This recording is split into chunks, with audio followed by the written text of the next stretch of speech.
Hey guys, today I wanted to show you my Garden of Eden and how I'm developing it in my backyard and how you can do it too at home. So I want to go through a bunch of varieties of different plants that I have here in Yuma, Arizona, and basically I want to be able to go in my backyard and pick something edible at any time of the year. So without further ado, let's get started. One of the keys to developing a Garden of Eden here in Arizona is basically providing a lot of mulch for your plants.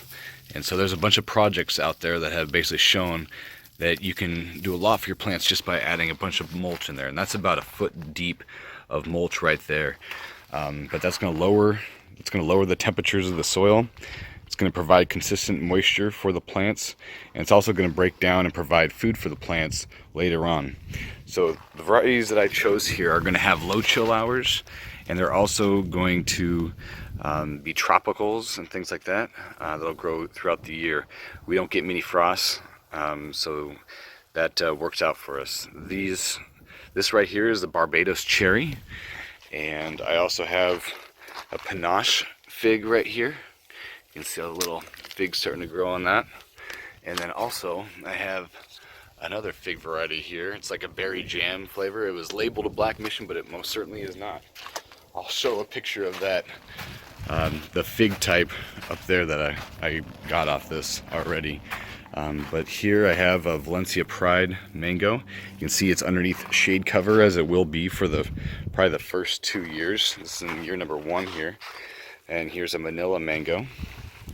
And then I also have a tropical pink guava. Now this tropical pink guava is going to be shading that side of my house right there on the direct south of the house, and it's going to be providing a lot of shade for it. So it's dual purpose. And you can see it's already got some flowers right here. It's going to be growing some fruit. And here I have the Pakistani mulberry. And this Pakistani mulberry grows up real tall. It's going to provide a windbreak as well as providing some shade for the house. And you can see here I got some big mulberries here. They're about 4 inches long here. So this will produces abundance of food, and you can basically just pluck these off as they ripen up.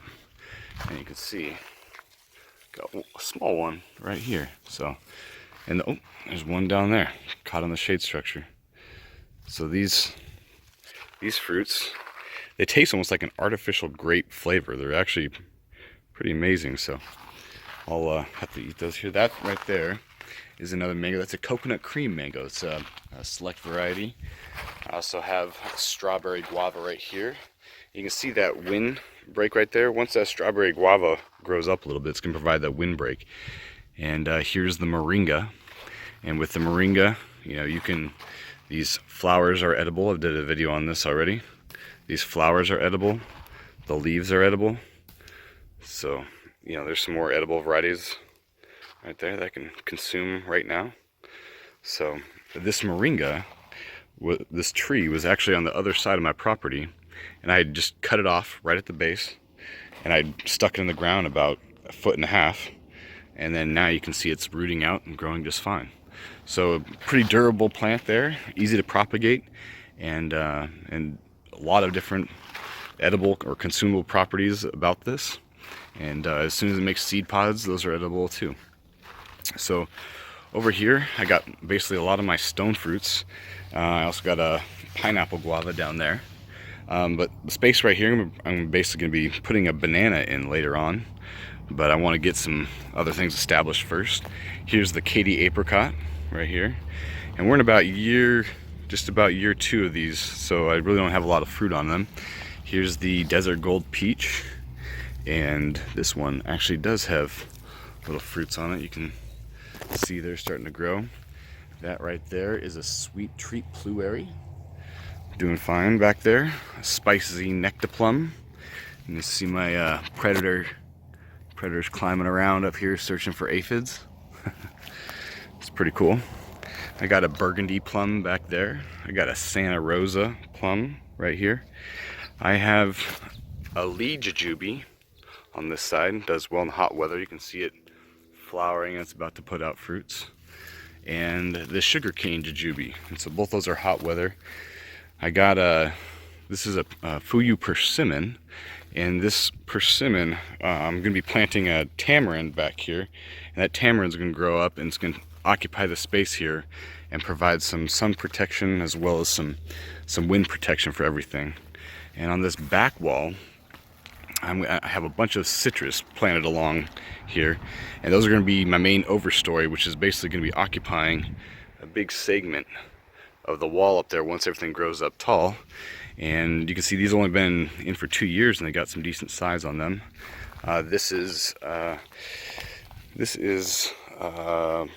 Eureka lemon. You can see some fruits on it already. Most of the flowers have already fallen off and have been pollinated. I got the improved Meyer Lemon down there. A key lime, Mexican key lime. So this thing produces fruits usually twice a year. And so I got abundance of fruit on there. You can see it kind of pushing out. Nice variety. Got my Goji Berry. And so that Goji Berry should start flowering here anytime soon. I got 3 varieties of orange. I got a Navel, an Arizona Sweet, and a Valencia. And so those oranges will provide me fruit from December, like late December through April, once they're mature.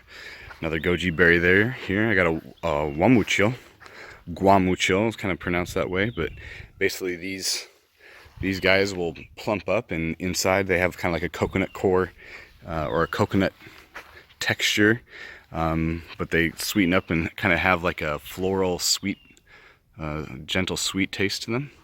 And of course back there, as you see along the entire wall, is the vine that's growing is a passion fruit vine, and that's a Frederick.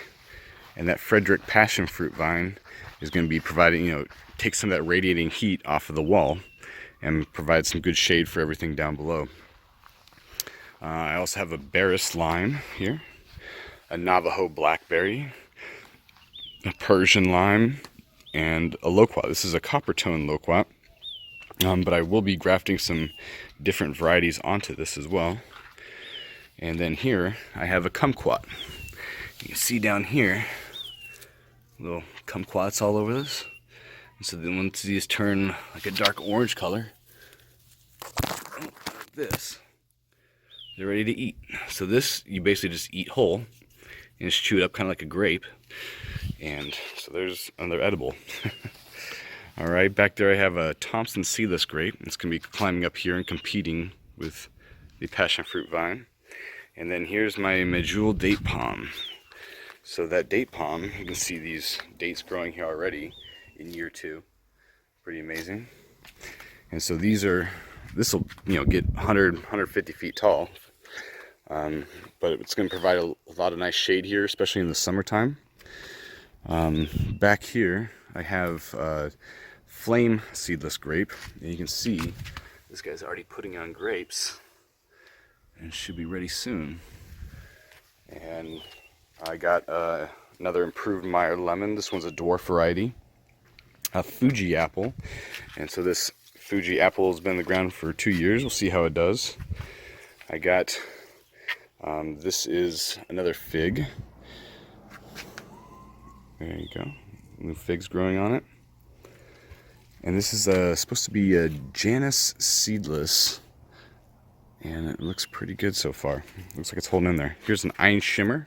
You can see the Ein Shimmer opening up. It's late April, early May, and it's weird. It's kind of fruiting right now. Had some problems with it early on with some sun scorching. We'll see how it does. And here I got the Texas Blue Giant fig, and just planted that, so we'll see how it takes this heat and survives.